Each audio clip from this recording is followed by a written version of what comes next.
Hey guys, this is me, Didin Copies Vlog, ang baguhan content creator ng Quarter of Copies. For today's vlog guys, samahan nyo nga akong pumunta sa Mambusaw, but before that, tapusin nyo nga po yung video dahil marami talaga akong mga ganap ngayong araw, nakakapagod nga, kaya samahan nyo muna ako, let's go! Noong October 26 pa nga itong video, pero ngayon ko lang naisipan i-voice record, kasi nga ho, ang dami talaga ganap ng buhay ko ngayon, at busy na din. Maaga nga ho ako nagbiyahe mula Iloilo hanggang Quartero. Kapatid ko na nga ho, yung sumundo sa akin sa Quartero, pauwi sa amin sa bukid. Mang! May na ho ito ah!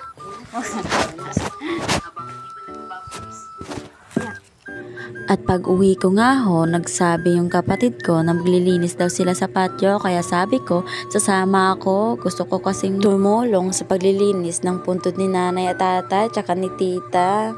Mula kasi nung namatay si tata, hindi na din ako nakapagbisita kasi nga nagtrabaho ako sa Negros, kaya ang layo. Kahit marami akong ganap ngayong araw, naisipan ko talagang tumulong kasi nga ho, namimiss ko na din si tatay. Simula kasi nung bata, nandun talaga ako sa kanya. Parati pumupunta, tumihingi ng kape araw-araw. At namimiss ko nga din yung mga kwento niya noong nabubuhay pa siya about sa love story nila ni nanay. Nakakamiss nga din. At syempre, palagi niya akong pinapaiyak. Ay, yan pala si Manang, ang asawa ng cousin ko.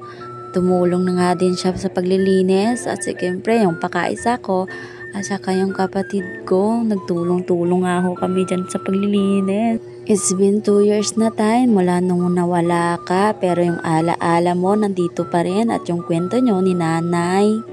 At kung nasan ka man ngayon at nasan kayo ni nanay, sana magkasama na kayo at sana masaya ka na dyan sa heaven. Masakit man na wala ka na, pero naaalala ko yung sinabi mo nung mga bata pa kami na gustong-gusto mo naman din makita si nanay ulit. Kasi nga, namimiss mo na din siya. At kung nasan man kayo ngayon, sana i-guide nyo kami mga apo mo parati. Pagkatapos nga din namin maglinis, umuwi na din ako at nagpihis at nagbiyahe na naman papuntang Quartero kasi nga pupunta ako ngayon sa Mambusaw.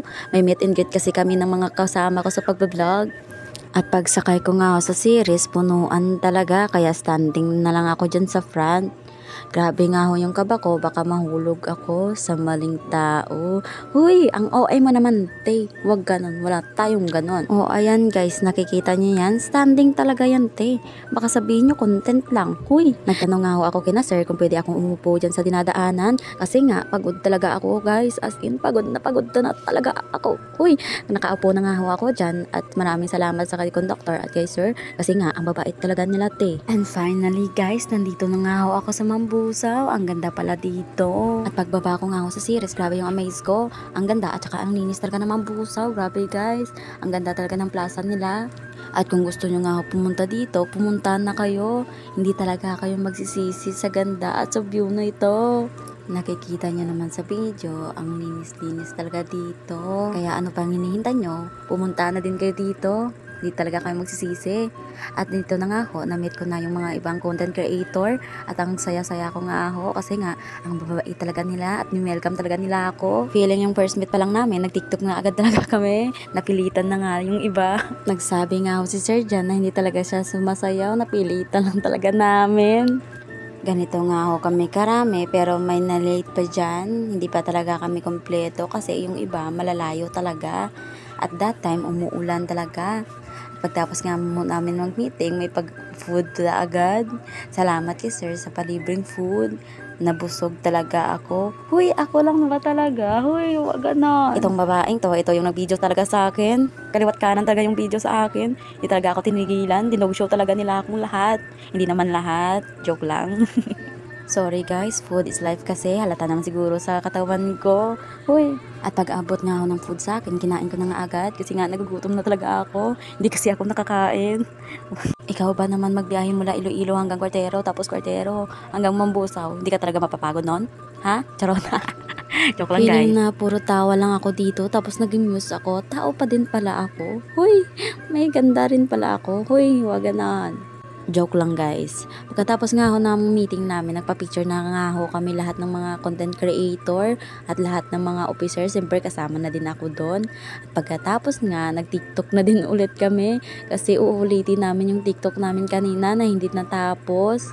Nag-practice nga ho kami ulit para ma-perfect na namin. And nice to meet you pala sa lahat ng mga content creator na kasama ko at sa hindi naka-attend. Hope to see you again. Masayang masaya talaga yung puso ko dahil sa inyo, dahil ang babait nyo. Yung iba pala sa amin guys, mga business owner at saka teacher. Grabe guys, ang yayaman talaga nila. Ako talaga ang mas bata sa kanilang lahat. Baby girl nila ako. Hoy, baby girl, hoy, ang kapal mo naman, ti. Pagkatapos nga ho namin ma-perfect yung sayaw, umuwi na nga ho ako at thank you pala sa kasama kong content creator kasi nga, pinasakay niya talaga ako sa motor niya. At hanggang dito na lang yung video ko guys. I hope to see you again. Bye! Thank you for watching. Please like, share, and comment. Bye! Tsaka follow nyo din ako guys. Babu!